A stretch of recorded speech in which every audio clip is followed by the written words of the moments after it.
Oui, mais tout le monde n'est pas encore là.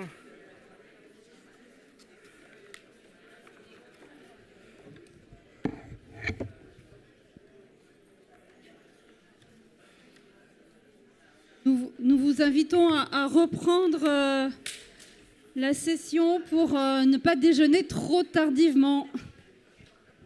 Et je vais passer la parole à Louis Mathias, qui est également le vice-président de Gérondif, qui nous accompagne lors de tous nos bureaux. Donc il va vous faire une introduction plus globale sur la transition domiciliaire que l'on a quand même pas mal évoquée ce matin. Et si possible, rapide. Bon. Donc me revient le plaisir d'ouvrir cet autre chapitre de la journée scientifique, chapitre qui est consacré au domicile, avec la présentation de deux dispositifs du domicile. Et j'en profite pour reparler de l'importance du virage domiciliaire. On en a parlé ce matin. Hein. Depuis ce matin, on ne parle que du domicile.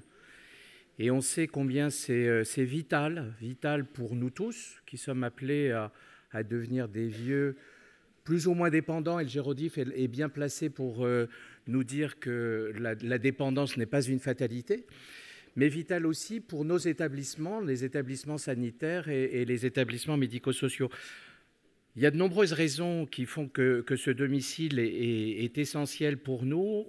Encore une fois, on en a parlé ce matin. Olivier, ce matin, et Stéphanie Talbot faisaient allusion à ces baby-boomers qui nous arrivent bientôt, 2027-2030, à l'âge de la dépendance, alors qu'on est confronté dès aujourd'hui à cette insuffisance des places d'EHPAD et aux tensions des services hospitaliers, difficultés qui sont aggravées aujourd'hui par les difficultés RH, les tensions salariales et dans de plus en plus de situations, une sous-qualification de nos professionnels ou une insuffisance de qualification de nos professionnels. Il y a aussi, on le sait tous, cette transition démographique avec l'augmentation de l'espérance de vie.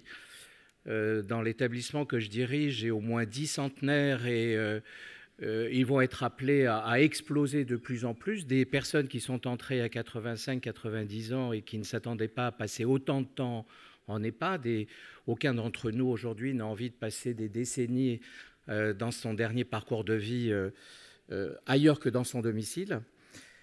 Ce d'autant plus que les capacités financières ne suivent pas les tensions financières des coûts des établissements, mais aussi les difficultés financières des ressources des âgés, et c'est un élément d'actualité. Et puis on en parlait aussi tout à l'heure, cette transition épidémiologique avec les maladies chroniques, qui aujourd'hui sont de moins en moins source de létalité et de plus en plus source de dépendance, avec la double problématique que ça pose. C'est la problématique du suivi au long cours, qui ne se fait qu'au domicile et le plus tôt possible, et puis la problématique des préventions, au pluriel. Alors, cette jolie citation de Jean Monnet me renvoie à la crise Covid. Et c'est vrai que c'est dans la crise Covid qu'on a perçu l'importance du changement et du virage domiciliaire et l'importance de s'attacher à travailler sur le domicile, d'autant plus qu'à ce moment-là, les établissements étaient censés être fermés. Donc, on travaillait sur le domicile et on a perçu la vertu des organisations collaboratives sur les territoires, les agilités, les flexibilités et l'importance de l'adaptation aux besoins sur le terrain, localement, et l'importance aussi de l'inventivité et de l'innovation. Et puis ce qu'on observe aussi, c'est ces populations de personnes âgées, mais aussi populations, on vient d'en parler, de l'entourage familial, des aidants et de l'entourage professionnel, ces populations, aujourd'hui, se prennent de plus en plus en main. Elles se préparent mieux, contrairement à la génération des années 80 qui a vu exploser les EHPAD. Aujourd'hui, ces populations se préparent mieux, retardent et savent mieux gérer la survenue éventuelle de la dépendance, ou pas. Hein, le travail sur la non-survenue de cette dépendance. Elles sont plus conscientes de leurs droits. Elles sont, on le sait, c'est une évolution de nous tous, elles sont plus individualistes, plus consuméristes, ce qui fait qu'aujourd'hui, elles savent ce qu'elles veulent, mais elles savent surtout ce dont elles ne veulent pas. et la plupart de ces personnes ne veulent pas venir en EHPAD et veulent rester au domicile. Et puis elles sont aussi de plus en plus familières avec les nouvelles technologies. On en a encore parlé tout à l'heure, notamment avec EPOCA, mais d'autres dispositifs aussi. Elles les maîtrisent mieux et Dieu sait si ces nouvelles technologies favorisent aussi ce fameux virage domiciliaire. Et puis je ne vous parlerai pas d'une 7e forte raison qui est l'évolution de nos conceptions sur le vieillissement. Je vous ne parlerai pas des différents modes de vieillissement, des fragilités, on en parle ici, des réserves fonctionnelles d'adaptation, toutes ces choses que vous connaissez, qui nous amènent à une approche pluridisciplinaire et globale, une approche précoce des processus de vieillissement et des approches au plus près des modes de vie et par définition des approches dans les accompagnements en ville. Tout ça, ça nous conduit aujourd'hui à une inversion des priorités et on est passé, nous tous aujourd'hui, soignants, accompagnateurs, directeurs d'établissement, à passer d'une compensation de la dépendance et d'un travail sur la compensation de la dépendance à un travail sur la préservation des autonomies. Et ça, c'est aussi le rôle de la vie et du virage domiciliaire. Alors, une fois qu'on a plaidé pour le domicile, où est-ce qu'on en est dans le domicile? Je peux dire que l'essentiel reste à faire, même si on va vous présenter de très belles choses. L'essentiel reste à faire et même à inventer. Les séjours HTSH, les CRT, il y a quelques années, n'existaient qu'en tant que lueur dans le regard de certains d'entre nous, et certains dispositifs qui vont nous arriver ne sont même pas encore imaginés. Donc, il y a beaucoup à inventer. En tout cas, ce que l'on sait, c'est que ça ne va pas être la mort des EHPAD. Et c'est un directeur d'EHPAD qui plaide pour le virage domiciliaire en toute tranquillité. Ça ne va certainement pas être la mort des EHPAD. Les EHPAD aujourd'hui sont de plus en plus partie prenante du virage domiciliaire et sollicités pour l'être. Ils restent évidemment des lieux d'accueil durables, mais ils doivent aussi devenir des lieux d'accueil adaptables aux nouveaux profils. Et surtout, ils doivent s'inscrire dans un continuum d'accompagnement centré sur la ville et sur le maintien au domicile.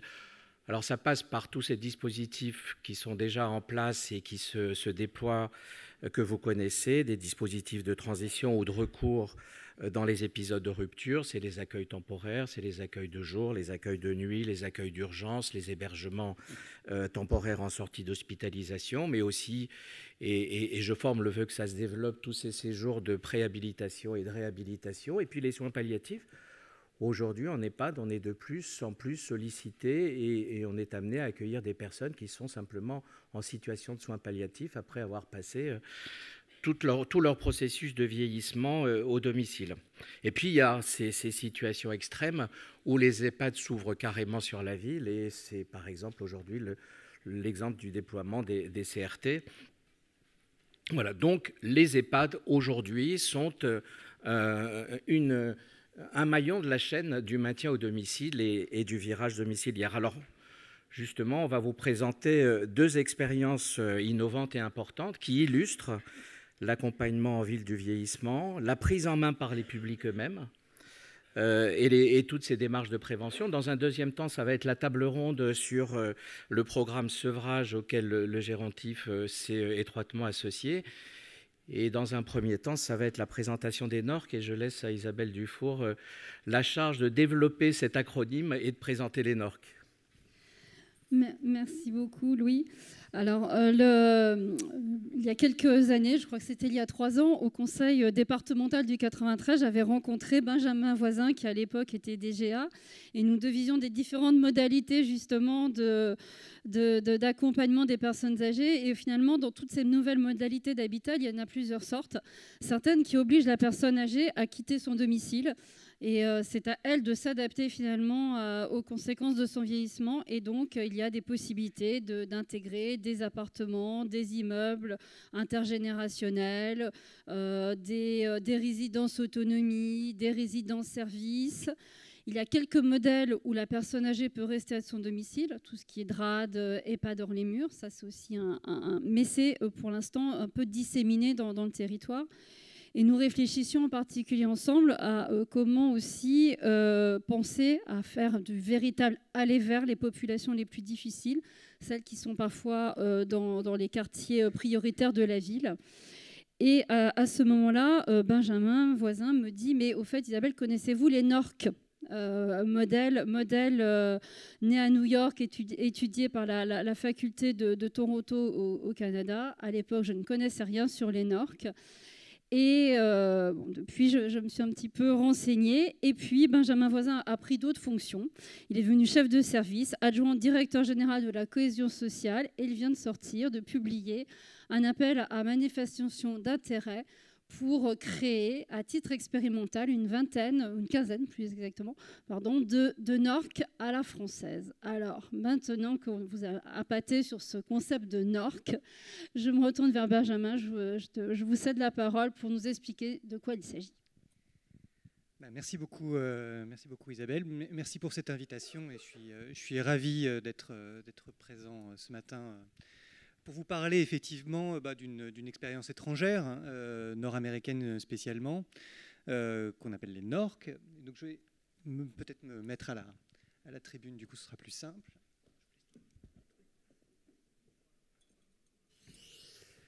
Alors effectivement, le raisonnement est le suivant, c'est qu'on est tous confrontés à la quadrature du cercle en fait, de la prise en charge du grand âge, avec, comme vous le savez, tout le monde veut rester chez soi. Mais ça pose comme un certain nombre de difficultés d'organisation en termes de qualité. Qualité, je le prends ici dans un sens très, très étroit, très basique, simplement de disponibilité de la ressource d'accompagnement et de continuité de cette ressource d'accompagnement. Et on voit très vite que ça pèse énormément sur les aidants naturels, comme on dit, ou alors, et c'est le dernier problème, c'est celui de la soutenabilité ou de l'efficience, dès lors qu'on est sur de l'habitat isolé, parce que tout simplement, soit on y arrive avec des ressources financières importantes qui permettent de pallier les enjeux de disponibilité, soit on se retrouve seul. Et donc comment est-ce que traditionnellement, et on est tous partie prenante, et en étant à la DGCS, on est aussi, je sais bien qu'on participe de cette logique, la solution qu'on promeut généralement, c'est de passer... de faire un petit changement sémantique et en disant on va être comme chez soi. Donc c'est pas chez soi, c'est comme chez soi. Pour assurer justement ces enjeux, de réussir à réconcilier ces différents aspects qui passent notamment par la concentration, le rassemblement, le regroupement de personnes qui partagent des difficultés similaires. Et donc c'est tout ce qu'on appelle, et ce qu'on a détaillé parfaitement ce matin sur la résidence autonomie, les résidences-services sur un segment de population qui est un peu plus aisé, l'habitat inclusif, plus dernièrement, et même l'EHPAD 2.0 qui se veut être un domicile, lui aussi, avec le nom sur la porte, potentiellement une clé, etc., enfin, les boîtes aux lettres, mais c'est du comme chez soi. C'est pas tout à fait chez soi, et ce qu'il y a de certain, c'est que ça impose une mobilité, et quand on a un certain âge, une mobilité pas toujours choisie et qui ressemble beaucoup à un arrachement et à une coupure par rapport à un environnement connu depuis longtemps et spécialement de sociabilité dans le quartier. C'est par ailleurs, et je pense que ce n'est pas à négliger tout à fait aujourd'hui, c'est un modèle économique qui repose beaucoup sur la promotion immobilière, donc de la construction, le fait de couler du béton et de créer des villages, quoi, ou de créer des EHPAD. Voilà. C'est des choses qui doivent nous interroger quand même dans le cadre de ce virage domiciliaire. Et c'est justement sur le virage domiciliaire, la réflexion qui est sous-jacente, c'est est-ce que la massification de ce vieillissement, avec quelques dizaines de pourcents de personnes qui sont ou qui seront âgées aujourd'hui, et voire en situation de fragilité, voire de dépendance, est-ce que ça ne change pas les termes du débat?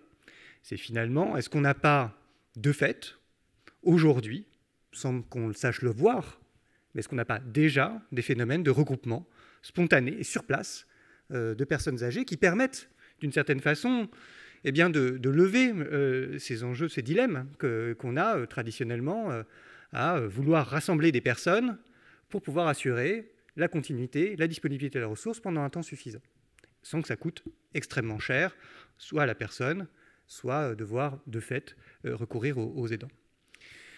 Et ça, donc Isabelle l'a rappelé, j'étais déjà en Seine-Saint-Denis et ce que je voyais, c'était des tours devant moi. Enfin, voilà, le beau paysage. Il y a certains anciens collègues que je vois ici dans la salle.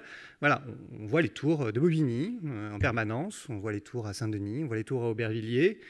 Et si on a un tout petit peu de raisonnement statistique, on se dit, Là comme ailleurs, il y a 20% de personnes qui sont parfois au 12e étage, parfois au 13e étage, qui sont en situation, qui sont déjà âgés et qui sont potentiellement en perte d'autonomie. Et souvent, cette notion d'assignation au domicile qui est souvent utilisée pour les personnes dans les quartiers, elle est encore plus vraie pour des personnes âgées qui ne peuvent pas descendre de leur 13e étage.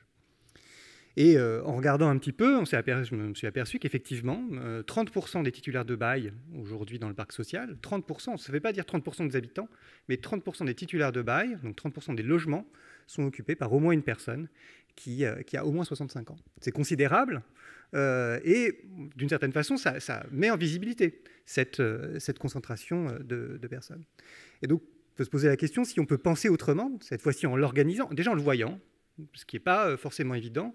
Quand j'ai dit ça la première fois au président du conseil départemental de la Seine-Saint-Denis, Stéphane Troussel, il était sur le logiciel, les quartiers sont des quartiers jeunes. Donc moi, je m'occupais de la jeunesse dans ces quartiers. Le problème des personnes âgées, ce n'était pas mon problème. Et en fait, il a du coup vu autre chose dans les quartiers qu'il arpente évidemment à longueur de journée. Et de la même façon, les maires de ces villes, du coup, ont davantage vu des choses que voient les bailleurs sociaux, mais pas forcément toujours en le conscientisant de la même façon. C'est ce vieillissement rapide dans le parc social, dans un certain nombre de quartiers.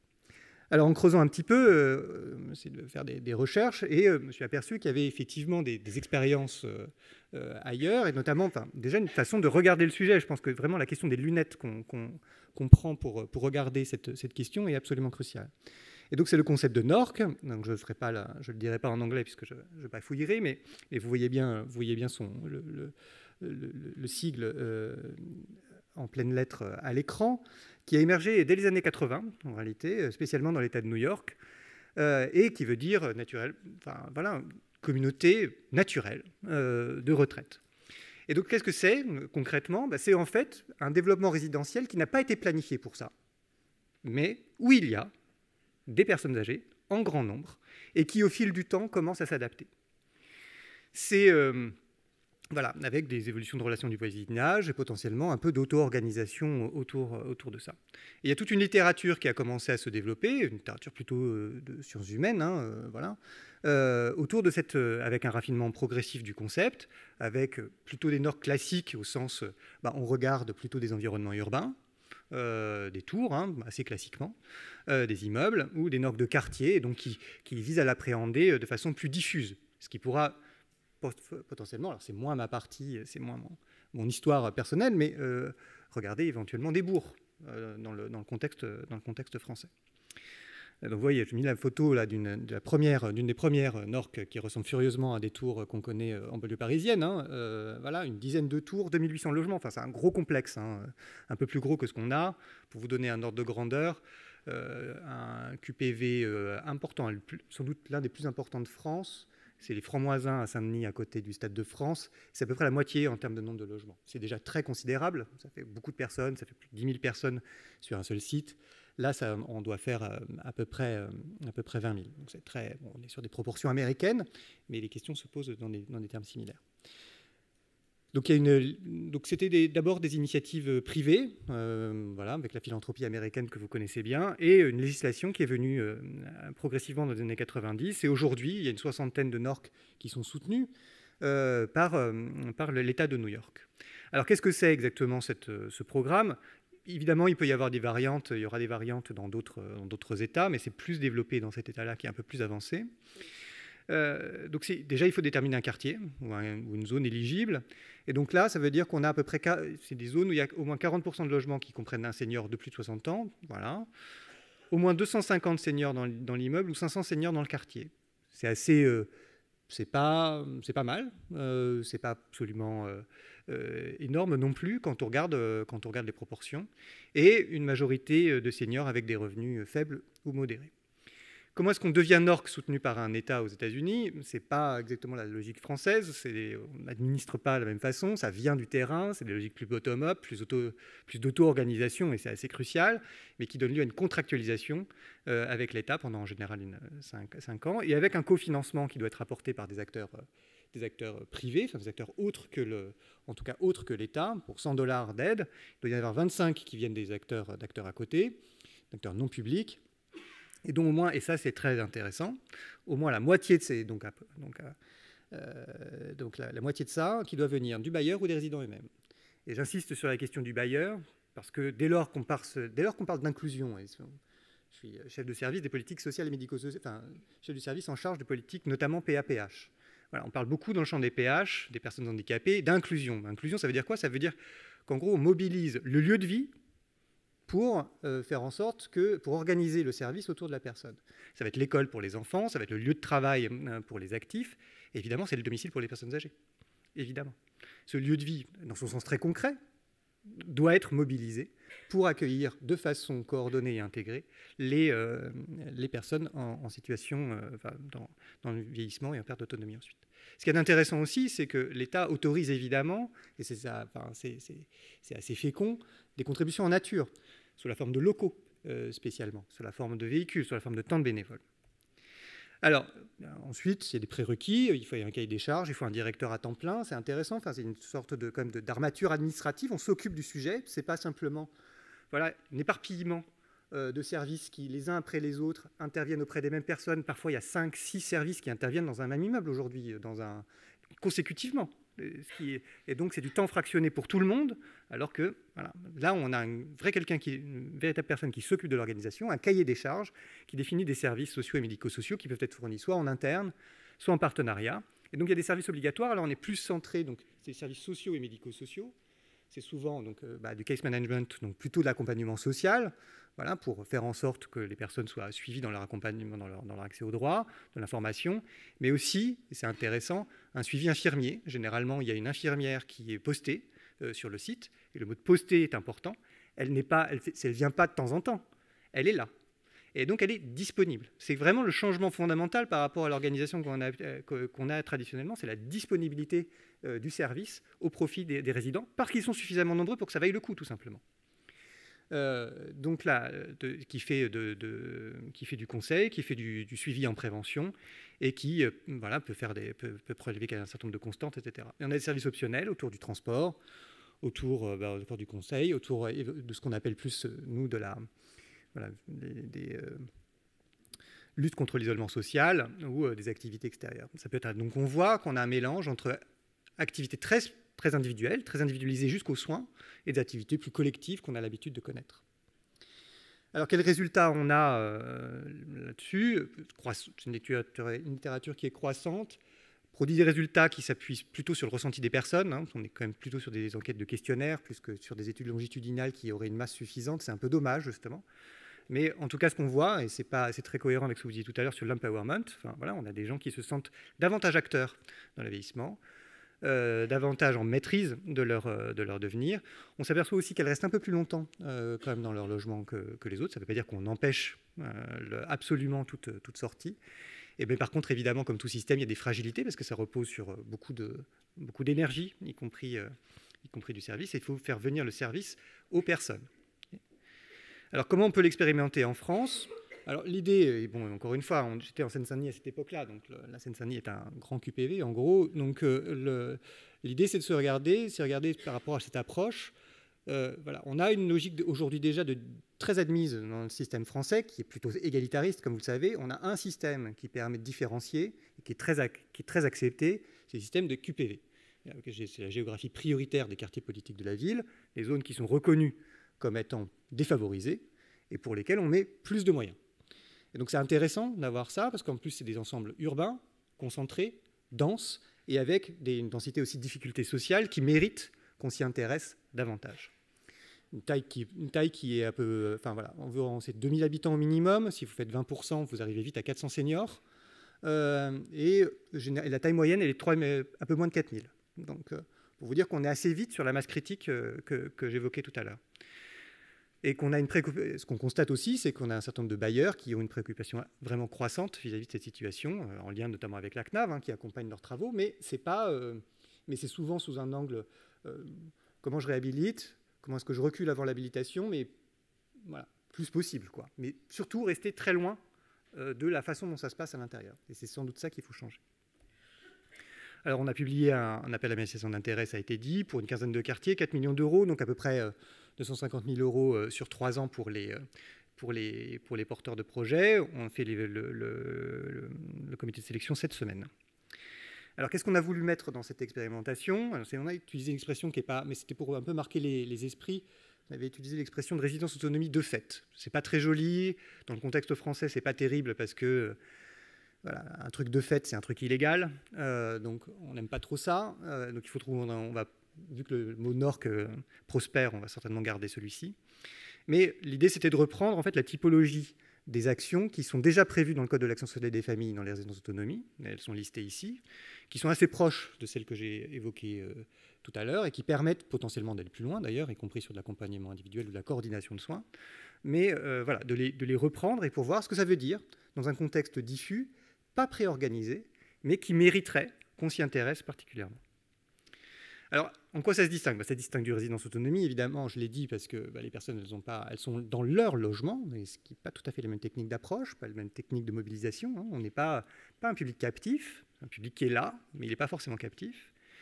Ce n'est pas de l'habitat inclusif, parce que là non plus, ce n'est pas par rapport à un projet personnel qu'on déménage et qu'on va partager une vie avec des personnes qu'on a choisies. Ce n'est pas la même chose, on est chez soi, donc on a ses propres ressorts de sociabilité aussi. On fait un intergénérationnel de fait aussi. Et ce n'est pas un club senior non plus, parce que c'est ça le risque de cette AMI, c'est que ça se transforme en solvabilisation d'un club senior. Ce n'est pas ça, il ne faut pas que ce soit ça, même si ça peut s'adosser à ça, parce qu'il faut davantage être centré sur la prévention de la perte d'autonomie et sur le recours à des interventions individuelles, y compris dans le logement. Si c'est simplement, et c'est très bien, qu'il y ait la partie de pétanque le samedi après-midi en bas de l'immeuble, c'est parfait, mais sauf que ça ne va pas toucher des personnes qui sont assignées à domicile, dans leur domicile, et qui sont celles aussi qu'on veut toucher. Alors, donc on va travailler avec le Gérondif sur l'évaluation, et quelques questions d'évaluation qu'on va se poser, c'est notamment, est-ce qu'on arrive à mobiliser vraiment les bailleurs? Est-ce qu'on arrive à mobiliser les villes, qui sont extrêmement cruciales? Parce que quand on fait bouger un quartier, eh ben, un quartier, ce n'est pas un établissement, un quartier, ce n'est pas qu'une tour, c'est s'intéresser à tous les chemins d'accessibilité, c'est s'intéresser à la mobilité, aux aménités dans le quartier, à l'épicerie, etc. Donc c'est des transformations très systémiques. Quels sont les services qui sont les plus demandés? Comment est-ce qu'on va vers les gens? Comment est-ce qu'on entre dans le logement? C'est des questions assez cruciales. Franchement, on n'a pas de solution à ce stade. C'est un contexte français qui est très différent, beaucoup moins prompt à l'auto-organisation qu'aux États-Unis. Donc on n'est pas du tout dans le même monde. Peut-être que ça ratera d'ailleurs, hein. C'est assez possible. Enfin, j'espère pas, mais c'est possible que ça rate. Parce que nos raisonnements, notre façon de faire du travail social n'est pas forcément exactement celle des États-Unis. Et ça va être un vrai challenge pour nous de le construire. Est-ce qu'on arrive donc à toucher les gens dans leur logement et pas simplement dans un espace commun? Est-ce que des espaces communs sont quand même mis à disposition? Est-ce qu'on gagne en prévention? Est-ce qu'on gagne en accès aux services? Et autre question intéressante, c'est est-ce qu'on change l'organisation des services? Est-ce que les services se recomposent à cette faveur-là? Est-ce qu'on intègre davantage des services? Donc est-ce qu'on accroît la chaîne de valeur du service qui fait davantage, qui fait et de la coordination et du soin et de l'accompagnement, etc. Est-ce qu'on a aussi des services plus mutualisés? Est-ce que les personnes acceptent, par exemple, quand elles sont plusieurs à avoir l'APA, est-ce qu'elles acceptent du coup de mettre en commun, alors même qu'elles ne sont pas dans le même logement, leur quota d'heures pour faire en sorte? Est-ce que nous, en tant que règlement législateur, on doit faire bouger la réglementation pour faciliter ou peut-être faire un droit d'option entre les personnes qui veulent un droit individuel et un droit mutualisé? Enfin, il y a peut-être des choses qui peuvent être imaginées. Et voilà. Et la frontière, j'avais été un peu malicieux au début, il y a un truc que je n'avais pas cité au début, c'est que qu'est-ce que ça impacte sur le libre choix, qui est un principe très profond en France, je veux choisir mon service, mais qui aboutit nécessairement à une atomisation de la prestation de service. C'est les uns après les autres, sans se coordonner, et c'est quand même un des sujets qu'on a abordé ce matin, sans se coordonner, jamais, interviennent les uns après les autres, au même endroit, auprès de personnes qui sont les voisins des uns des autres. Est-ce que ça, on accepte ou pas d'y toucher un petit peu, au profit, peut-être sous la forme d'un droit d'option, là aussi, au profit d'un service plus intégré, plus qualitatif. Et c'est, pour moi, on a évoqué le SPDA tout à l'heure, vous avez dit des choses très, très intéressantes pour la CNAF tout à l'heure, très incarnées. Je pense que c'est une façon aussi de l'incarner de façon très opérationnelle, cette territorialisation, qui, voilà, très vite, on a l'impression que la territorialisation, c'est beaucoup de comités, beaucoup de parlottes entre des gens qui se voient déjà beaucoup, voilà, sur un territoire. Là, pour moi, on a un enjeu très fort avec un objet de cette façon-là, de travailler véritablement à une échelle humaine, parce que c'est l'échelle des services, c'est l'échelle des personnes elles-mêmes, c'est l'échelle d'un élu local, donc un échelon qui parle, de travailler cette territorialisation pour lui donner un sens vraiment concret et opérationnel autour de tous les sujets qu'on a, et qui fera miroiter tous les dispositifs très nombreux et qui ont de plus en plus un T à la fin, CRT, etc., et bien de faire vivre véritablement cette territorialisation. Je vous remercie.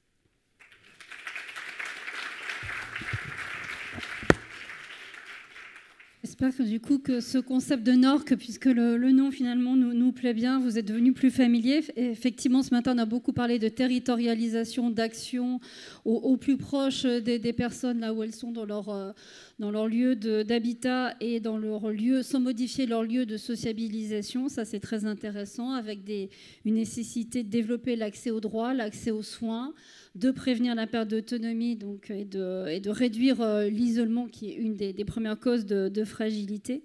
Et ce qui est à nous, gérondifs, effectivement, d'identifier ces fameux leviers pour que ça soit une réussite, en travaillant sur les leviers motivationnels, sur la compréhension des comportements fins qui vont pouvoir se jouer. Et puis en insistant bien sur l'empowerment, parce que c'est ça qui est intéressant dans le modèle anglo-saxon. Alors on peut appeler ça empowerment, capacitation, enfin il y a plein de termes. Dans le modèle anglo-saxon, on pourrait peut-être nous en dire plus, les habitants, soit d'un quartier, soit d'un immeuble concerné par les NORC, très vite, progressivement en tout cas, elles apprennent à reprendre en main les choses et elles ne sont plus considérées, regardées comme des bénéficiaires nécessitant une assistance. Enfin, c'est un regard un peu agiste de la personne nécessairement vulnérable à qui on va apporter pour son bien des services. Mais là, elles deviennent actrices de leur vieillissement dans ce NORC. On espère qu'on pourra susciter la même chose en France. C'est vrai qu'on a beaucoup parlé de tsunami, et si on fait l'analogie avec le changement climatique, on parle beaucoup de résilience dans le changement climatique. Et la résilience, c'est quand même d'abord une capacité d'auto-organisation des territoires à faire face à quelque chose d'imprévu, difficile et peut-être catastrophique. Et de rebondir après. Voilà, là c'est un peu la même chose. Est-ce que les territoires, on est capable de les accompagner dans une construction, un renforcement de leur résilience, c'est-à-dire une dimension d'auto-organisation, une dimension pas forcément hyper professionnalisée toujours, donc ça veut dire aussi un peu de prise de risque, et ça, il va falloir qu'en France, on accepte aussi cette notion-là, c'est que tout ne sera peut-être pas absolument parfait, peut-être qu'il y aura des logiques différentes, des affinités différentes qui vont se construire, et comment est-ce qu'on les influence petit à petit, comment est-ce qu'on fait de l'éducation thérapeutique du patient, non pas individuellement, mais communautaire, toutes ces choses-là qui font que les comportements changent collectivement, et pas simplement par des approches impressionnistes. Et encore une fois, la massification de ces questions-là, on n'aurait pas eu à se les poser il y a 20 ans, puisque ça aurait été pas efficient, en fait, de travailler comme ça. Là, avec la massification du vieillissement, on doit se poser, à mon sens, ces questions-là d'une façon assez différente. Merci beaucoup. On garde peut-être les questions pour juste après, puisque sinon on va déjeuner beaucoup trop tard. Donc je passe le relais à Véronique François. Merci beaucoup Benjamin, c'était passionnant.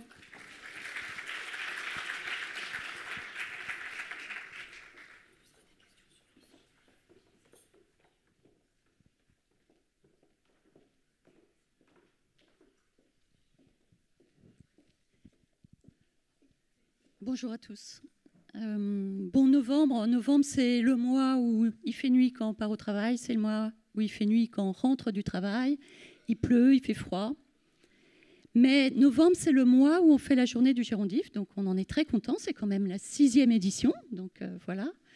Et puis c'est également pour la santé et la prévention le mois sans tabac, et c'est la 9e édition du mois sans tabac. Voilà, et on espère aussi que ça va continuer. Donc une bonne occasion pour vous parler de sevrage, qui est donc une action faite par le Gérondif. Et je vais commencer par demander à Sylvain Gauthier de nous en parler. Sylvain Gauthier est PHU à l'Université de Versailles et travaille à Garches en tant que médecin de santé publique. Et puis Sylvain, je vais vous poser la question habituelle, c'est de dire on est vieux, on n'a pas beaucoup de choses intéressantes dans la vie. Et voilà, pourquoi est-ce que c'est vraiment utile et intéressant de s'arrêter de fumer? Merci beaucoup, docteur, pour cette question qui effectivement est une question qu'on a l'habitude de poser, puisque on pourrait penser qu'en effet, le sevrage tabagique chez le sujet âgé n'est pas un sujet. Or, le tabac, et vous l'avez dit, est un problème de santé publique majeur et à tout âge. La prévalence, vous le voyez ici sur la diapositive qui est derrière moi, sont les chiffres de Santé publique France de 2021.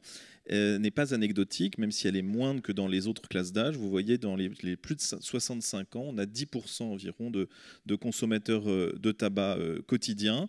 Et pour les plus de 75 ans, c'est encore 5% de tabagisme quotidien. Donc, certes, moins de tabagisme que chez les jeunes, mais ça reste des chiffres préoccupants, avec une perception du risque lié à cette consommation qui est d'ailleurs moindre chez les personnes âgées qu'elle n'est chez les plus jeunes fumeurs.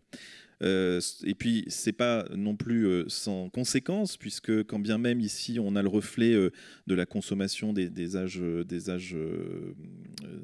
anciens, finalement, enfin des effets cohortes qu'on observe dans ces classes d'âge avancées.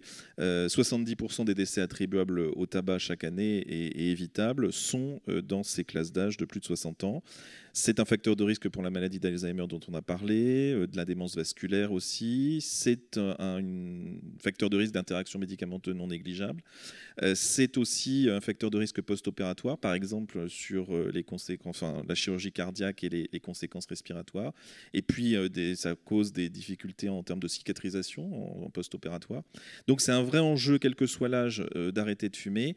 Quelques chiffres juste rapidement. Il y a eu des travaux, des méta-analyses qui ont été réalisées, notamment en 2012, qui ont montré que arrêter de fumer après 65 ans, c'est un gain d'espérance de vie de près de 3 ans pour les hommes comme pour les femmes.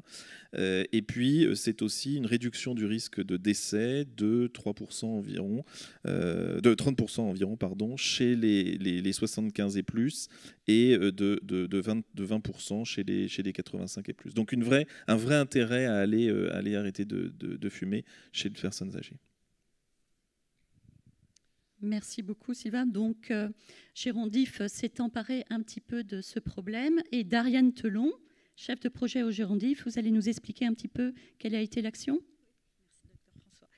Exactement. Alors pour pallier à cette thématique sur la consommation de tabac chez le sujet âgé, Gérondif, qui a pour but de promouvoir l'excellence et l'innovation en gériatrie et gérontologie, a tout simplement mis en place le projet Sevrage, avec le jeu de mots sevrage et âge en évidence. Donc ce projet, il a été mené et initié par le docteur Anaïs Clopet-Fontaine, qui est la gériatre de Gérondif. Et Sevrage a pour objectif tout simplement d'améliorer l'accompagnement du sujet âgé vers le sevrage tabagique.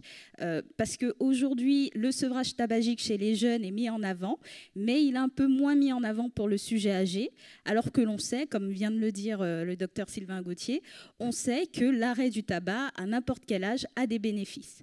Et donc ce projet est réparti en 3 volets. Le premier volet est un volet de sensibilisation et de formation, c'est-à-dire qui permet de sensibiliser les professionnels de soins primaires au sujet et également de leur présenter le projet Sevrage.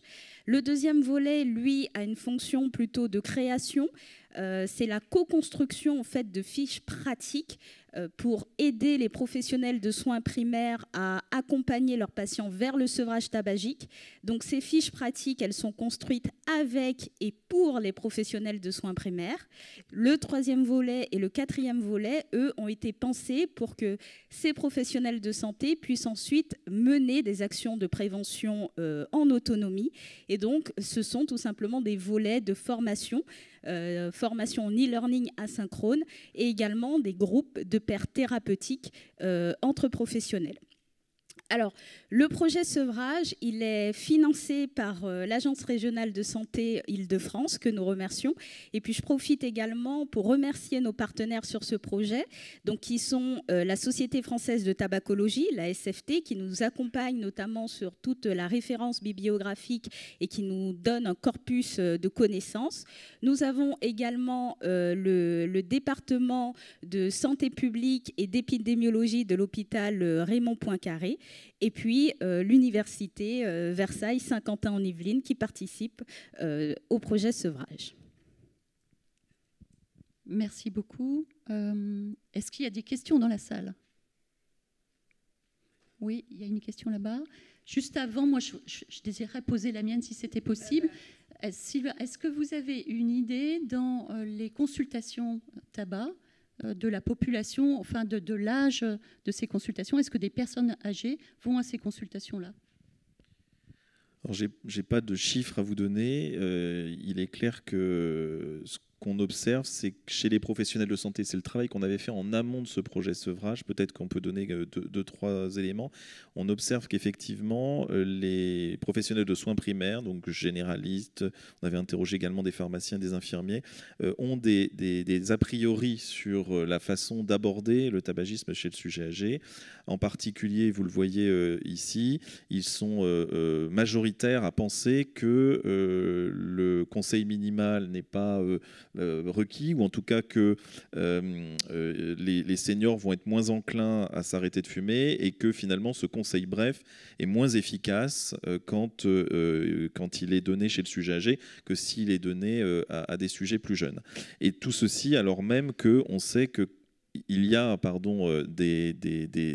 des enjeux, encore une fois, à arrêter de fumer. 80% s'estiment assez armés pour pouvoir justement prendre en charge, ou en tout cas dialoguer avec les sujets âgés, des enjeux de tabac, mais ils sont encore majoritaires à orienter vers des spécialistes. Et on a pu observer que ceux qui avaient des formations en tabacologie et en gérontologie se sentaient mieux armés et mieux à même de prendre en charge les sujets âgés dans ce contexte. Donc véritablement, il y a cet enjeu de formation, et c'est bien la raison pour laquelle on a travaillé sur ce projet sevrage dans la suite. Oui, ma question concernant la plupart des patientes ou les personnes âgées dépendantes tabac qui a besoin de soutien psychologique, et les consultations au soutien psychologique, l'échéance de soutien psychologique n'est pas remboursée en ville. En consultation tabac, est-ce que dans votre projet, vous avez stimulé au service sécurité sociale pour rembourser les psychologues, mobiliser l'équipe psychologue en ville? Deuxième question, c'est-à-dire d'autres, comment on peut dire, de soutien technique sur le plan de sevrage, l'ensemble de toutes les additions aussi, à mon avis. C'est-à-dire, il y a des sophrologues qui peuvent nous aider aussi, mais le remboursement par sécurité sociale, par les séances qui ne sont pas remboursées, et on a vraiment des moyens sur place, mais on n'a pas capable d'utiliser, y compris aussi l'infirmière.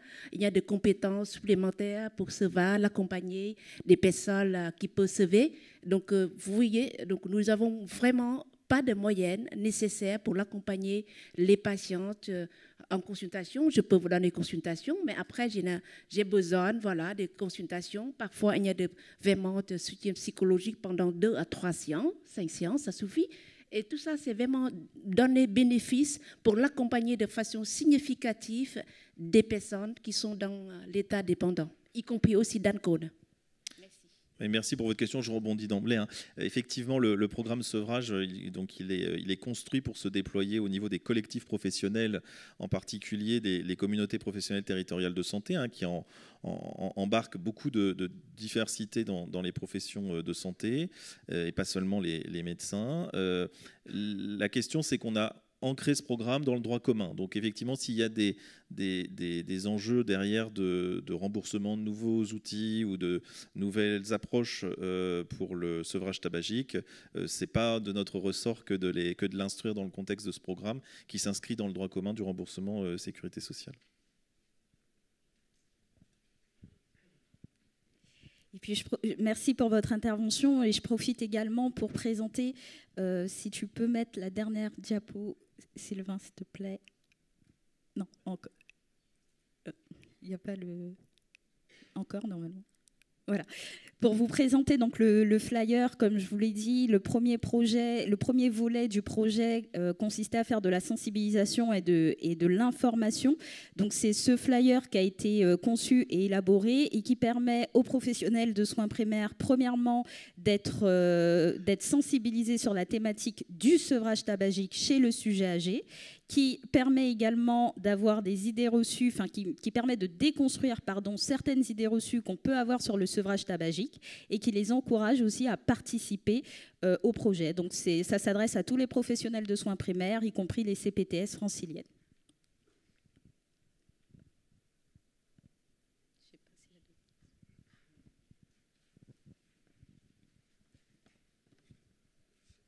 Ce qu'on peut quand même souligner, effectivement, c'est que grâce à ce programme, on vient également combler un espace relativement vide de l'action publique en matière de lutte contre le tabagisme, puisque Dariane l'a souligné, il est vrai que le sujet âgé est relativement éclipsé de la lutte contre le tabac quand on regarde les plans successifs, mais aussi la convention cadre de lutte anti-tabac de l'OMS.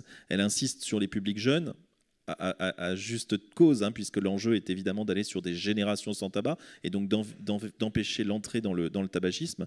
Pourtant, la littérature nous montre qu'effectivement, la consommation, le tabagisme des grands-parents est aussi une condition de l'entrée dans le tabac des petits-enfants, ou en tout cas que l'exemplarité que peuvent apporter les grands-parents sur la non-consommation de tabac peut être un levier fort pour l'absence d'entrée dans le tabagisme. Donc c'est un enjeu aussi que de travailler sur ce tabagisme du sujet âgé dans ces enjeux intergénérationnels. Moi, j'ai une question. Quand on est responsable d'une CPTS, comment on s'y prend pour mettre à son programme de travail un programme tel que sevrage? Quand on est responsable d'une CPTS, comment on fait pour mettre en place le programme sevrage? C'est ça, exactement. Donc ça passe par déjà contacter Gérondif. Donc vous avez l'adresse mail, c'est sevrage en un seul mot @gerondif.org. Et vous nous adressez un mail en nous disant que vous souhaitez participer au groupe de travail et nous reviendrons vers vous. Alors à savoir que pour le moment, il y a eu 4 groupes de travail qui ont été effectués. Nous avons effectué le groupe de travail avec les infirmiers, les kinés, les pharmaciens, les chirurgiens dentistes. Il ne reste que le groupe de travail médecins généralistes. Donc voilà, si vous souhaitez y participer, c'est avec grand plaisir. Et pour les autres volets, n'hésitez pas également à nous contacter et on reviendra vers vous pour vous associer au travail. Une dernière question peut-être là-bas? Oui, parce que je pense que les gens ont faim. Et vous aussi d'ailleurs. Moi, c'était plutôt une question. Est-ce que vous avez pensé à le décliner pour la formation initiale et le service sanitaire, qui est donc de la santé publique, de l'intervention, de la prévention, qui pourrait être un bon moyen aussi de former les nouveaux professionnels de santé, enfin ceux qui vont devenir, à ce type d'action de prévention? Oui, alors effectivement, donc initialement le projet il a été pensé pour les professionnels de soins primaires, mais c'est vrai qu'en avançant dans le projet, on se rend compte que ça serait bien de sensibiliser les futurs professionnels, les étudiants, que ce soit dans les services sanitaires ou en stage ou etc. Donc oui, ce projet pourra être présenté à ce type de personnes. Très bien. Un dernier petit mot de la participante. Non, mais merci pour la question. En effet, pour être moi-même enseignant dans le service sanitaire à l'Université de Versailles-Saint-Quentin, on aborde ces questions de tabac, bien sûr, d'un point de vue théorique, mais c'est vrai que si ça peut être aussi l'occasion de stage pour les plus jeunes, ça peut être en effet que bénéfique. Donc, en effet. Voilà. En consultation, quand vous expliquez à une personne âgée qu'elle a 3 ans de vie de plus, ben, ils sont contents, hein. Quand ils cicatrisent mieux, c'est juste vraiment nous qui projetons et qui nous disons on va encore leur mettre ça en plus. Merci à tous. Donc on arrête là, bon appétit. On reprend à quelle heure, Isabelle, du coup? 14h15, comme c'était prévu. Donc 14h15.